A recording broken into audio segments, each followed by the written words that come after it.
Today, I'm joined by Jolie, a Tottenham fan. I can't believe I'm joined by a Tottenham fan.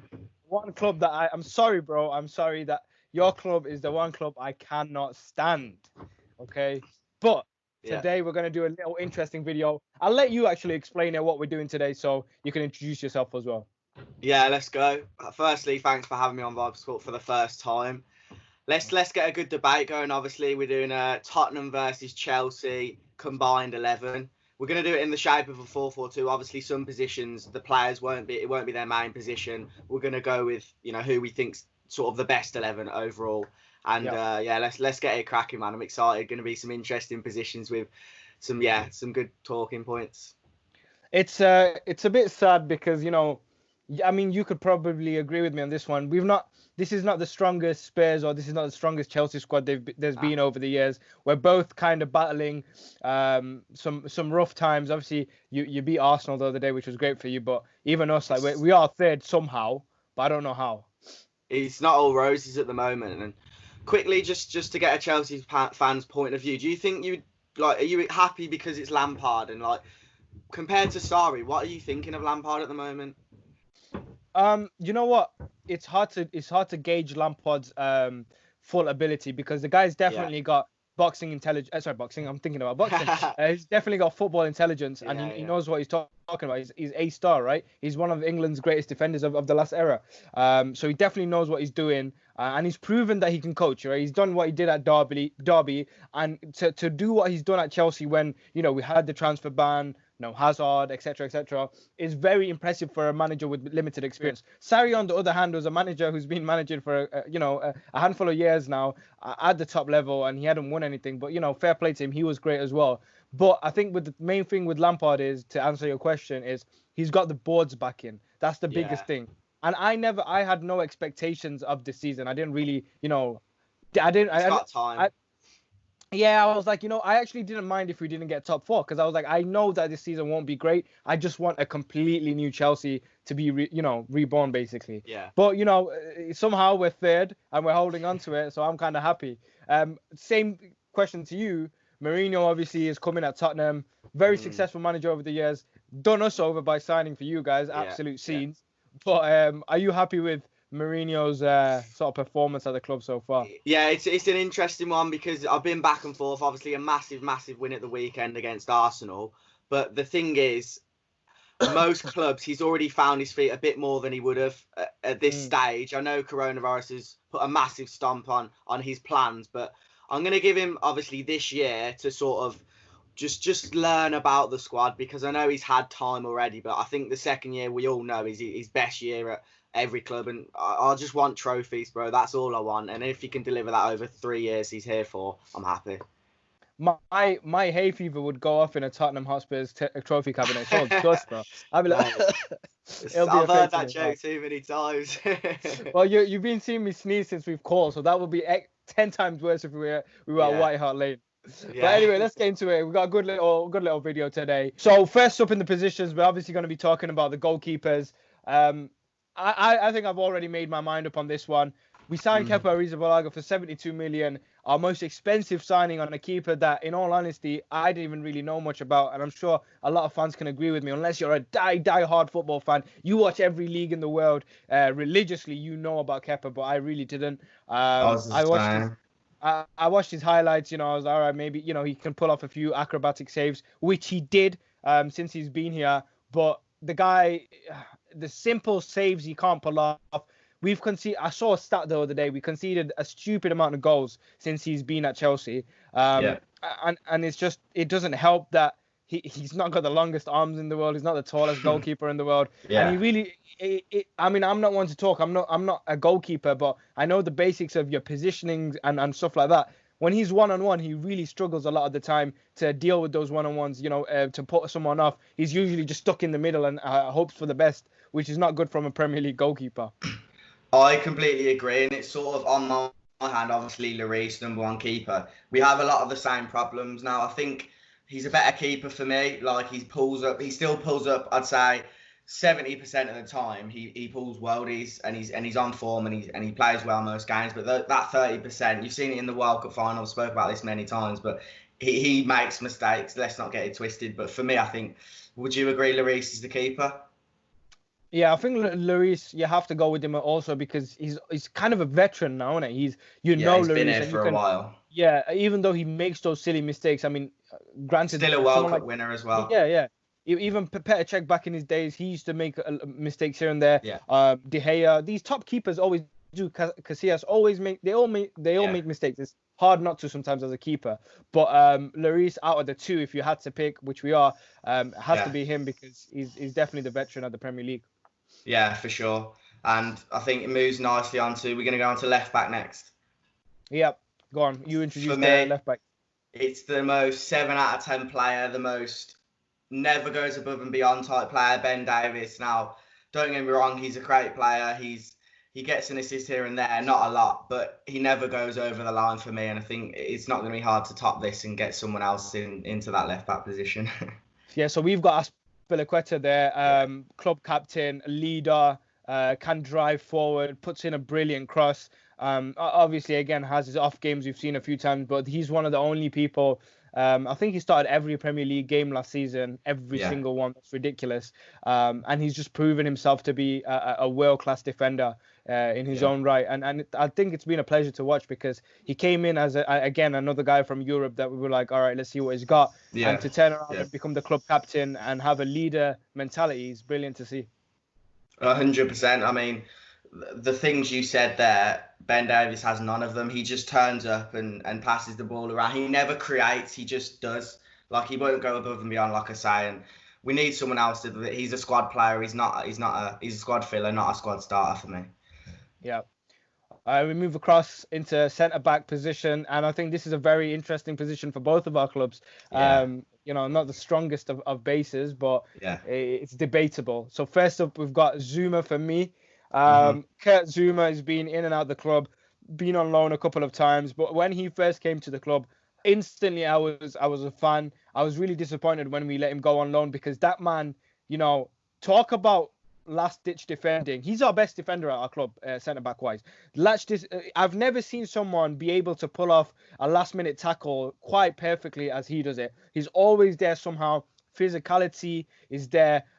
He's just a unit, isn't he? He's good in the air as well. Knows how to control the game. Definitely, will get better with experience, in my opinion.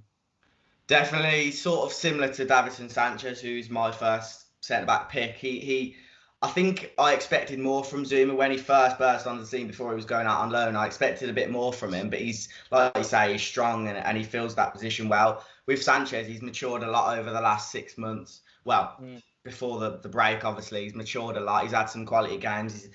He's got some goal line saves, and I think that's the thing. It's just about maturing now because he's proved he can be a quality Premier League player, but it's just about filling that role nicely now and actually becoming better than Ledley King for Spurs because we're in a better position than we were when we had him, and we need him at the top of his game, considering Alderweireld and Vertonghen are on their way out probably sooner rather than later. So who are we picking in this position? Oh, Sanchez.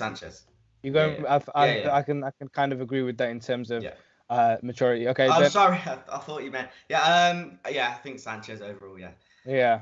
The second one was not too hard for me. We got Rudiger against Alderweireld. Rudiger had his moments, but I'm not even going to extend this, but the guy's just gone absolutely dreadful. If they're looking to sell a centre-back, Chelsea, it should be him. He's not shown up. Some terrible defending, but you go ahead and talk about Alderweireld and we'll confirm his position. It's as much as I'd love to sit here and say, like, 1 year ago, definitely 2, he was one of my favourite centre-backs. Well, he was probably one of the best centre-backs in the league. When we were up there battling for the league, he was that main guy, him and Vertonghen. He played every single game and got 1 yellow card across the whole season on like the second last day, which is understandable because of pressure and things like that. He was the guy back then. He's on his way. He's downhill, fighting a downhill battle at the moment. And we need a new centre-back to cover that position because I think him and Vertonghen, like I say, they're not at their peak anymore. But them two, they used to be the guys filling.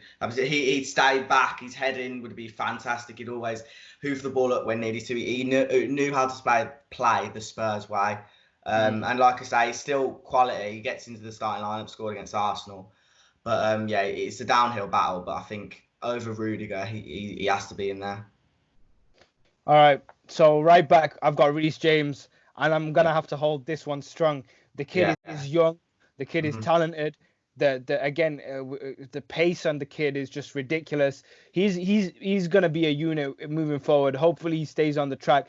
In my opinion, we've got an absolute gem on our hands with Reece James, man. He's proven himself already. And he showed the one thing a word you mentioned before, maturity. He's showing it. He's showing that level of maturity for me. 100%. He can go there right back because Aurier, he's rash. He's not mature at all. It is almost as if Aurier is immature because he does stupid things and doesn't think about it. Like I say, rash. He just sticks his foot in, doesn't think about it a lot of the time. But he can, when he fights up that flies up that right wing back position, he can get a good cross in more often than not. But I like the idea of Reece James, not from a Chelsea perspective, but just from a young perspective. I think he fits in there better than Aurier does, and a lot of Spurs fans would agree. Yeah. So weirdly, after agreeing on the defense, it's still a bit of a shaky defense. But let's move Yeah. forward. Midfield, we've got it's this going to be interesting talk inside the midfield. Let's start in the center really. We've got a battle between Kante and Sissoko. Now I gotta back my man Kante strong here, man. We've seen Kante's level of just pure class in the last few years. Not only can the man defend, but since Lampard's come in, I think he did it a bit with Sarri. He started showing his attacking abilities. The guy started going forward, and I was like, okay. Now we're seeing something, because we always knew Kante from Leicester as the guy that sits in front of the midfield and shows some sort of just a lock, right? He locks in the defense really nicely. But the boy can attack. His shots, are getting better day by day. Not the greatest, but still getting better. But for me, it's hard to pick Kante. It's hard not to pick Kante. Not to pick Kante. No, I think it's a solid choice for you. Obviously, Sissoko 2 years ago, as I say, he was shocking. He'd get mocked, and we'd chant about him being good because that's just what Spurs do. But he was probably the worst player on the pitch most times when he was. But he's now learned to, since before Poch left over a year ago now, I'd say, he sort of found his way. It took him a long time, but he snatches the ball, runs through the midfield so well, and he does that time and time again. And often when he's playing, since he's come back from injury, he's been one of the most important players on the pitch. So it's a tough battle between Kante and Sissoko, but I think your pick has to win, considering what he did with Leicester, and overall he's probably just a better player. Kovacic, for me on the other side, we've got him against Bergwijn. Yeah. I don't know. You're gonna have to fill me in with a bit more about Bergwijn, but from what I'm standpoint of view, Lo Celso's in the middle, and then Bergwijn will be on the right. Oh, is that what you said? Okay. Yeah. Okay, so Lo Celso. Okay, so Lo Celso's quite young at the moment. He's only 22, 23, right? He's a young guy. He's a young guy. My argument for Kovacic is the guy was like a central midfield Hazard beginning of last season. The way he ran with the ball was very impressive. He's got feet, man. That's what I can say. He's got feet. His dribbling abilities are very good. That's what impresses me the most. You need to fill me in a bit more on Lo Celso as well. Lo Celso. Yeah, well, the thing is, he hasn't, he's not got goals in him yet. He hasn't got the assist yet. But it's one of those, if you watch Spurs, you'll see he's actually like one of our best players right now. He dribbles through the midfield well. I think he's got one goal, and he can assist, but he's just not in the right positions at the moment. The second half of this season, pretty much since Jose's come in, he's really found his feet, and he scored. Well, it wasn't his goal; it's a deflection, so we don't count. But he's getting in the right places now, and he's getting in the right places to shoot and score, but also assist. Against Arsenal, he did really well. He almost scored a sort of floater, which he was in the right position for. And I think that's the thing he's just working on, he's drilling on. And in the next 2 years, we could be looking at one of the best attacking midfielders in the league. So who are we picking with this one? We've got a potential one, and we've got someone who's a bit more proven, in my opinion. I'd have to go with the Celso. I don't know. That one's it's a sticky one. Kovacic is a bit more older and mature, though. And has shown the quality. I suppose Lo Celso's literally had 6 months, maybe less. So I think that's fair. Kovacic can be in that position. Up on the wing, we've got Willian and Son. Now, I think this is a great battle overall. I mean, it's quite it'll be unfair to just pick one outright. But my thought on Willian is his career at Chelsea. Obviously, we know that he'll probably be leaving. His career at Chelsea has been up and down. He's had some really amazing moments, and then some games he's just lazy. Like there's just been no spark. But I've got to really give the man his credit. Since lockdown's been over, he's scored plenty of goals. He's showing his abilities. I think, to be honest with you, I think he's just fighting for a contract at this moment because, he wants a 3-year contract at Chelsea. Chelsea don't want to give him that because, we've got young players coming through in his position and we've signed some really good players. So there's no point giving, a 31-year-old Willian that opportunity. But my praise has to go to him because, he's been a great servant on the club and, he is a world level player, played for Brazil, plays for Brazil and has shown his qualities. But then on the other hand, and I know you're going to make a great argument for Son, I'll let you take it. Yeah, I think, firstly, we were meant to get Willian. He was, I'm pretty sure, doing his medical, and then obviously you snatched him off him. So that's always something that I'm going to be salty about.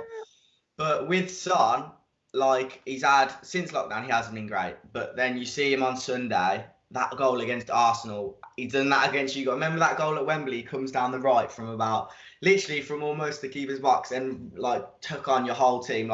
For me, he's one of the best attackers in the league. I think it's not even for me. I think a lot of people could say that he scores a lot.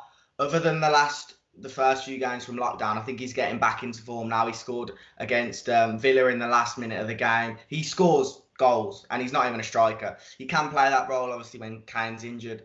He's quite diverse as well. Willian this season I don't think is on the level of Son. I can agree with you for that for sure as well. We've got one more position in the midfield is between Christian Pulisic, who has been on fire. Man is doing rapid movements at the moment against your guy Bergwijn that we mentioned. Is it Bergwijn? Yeah, it was Bergwijn that we mentioned earlier. I'll start on this one. I think, to be fair, you probably, I don't want to spoil it, but you've probably got the right mid position.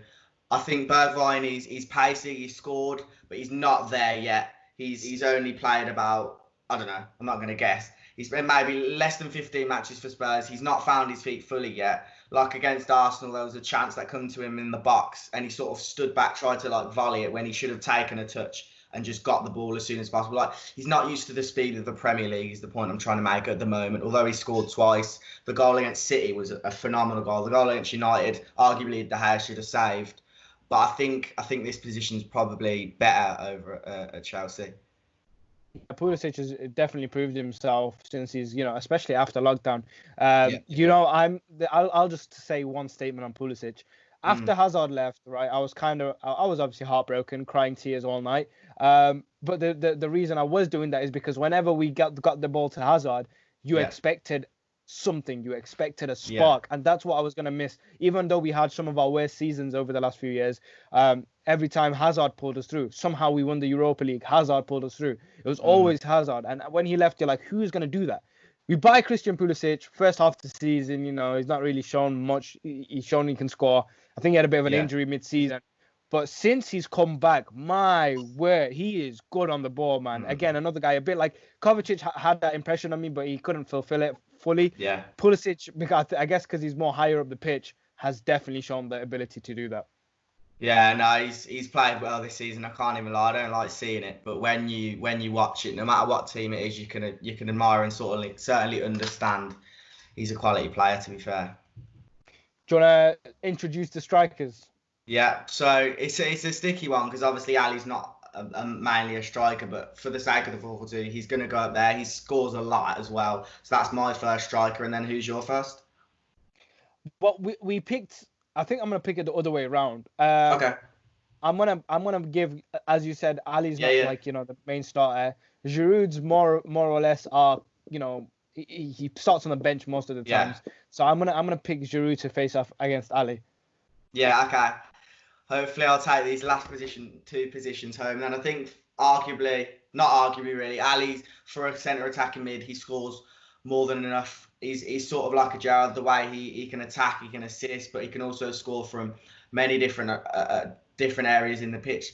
One-on-ones, he works really well in as well. But also his creativity is it's like the modern way of playing football. Like that's not what Gerrard was like. He wasn't as skillful and creative as Ali is. But I think that's something that in the box he can find his feet and work any player in the world. I'm not even just saying that, seen it against Real Madrid. But this season, I think, don't get me wrong, he hasn't had his best season at all. Nowhere near for me.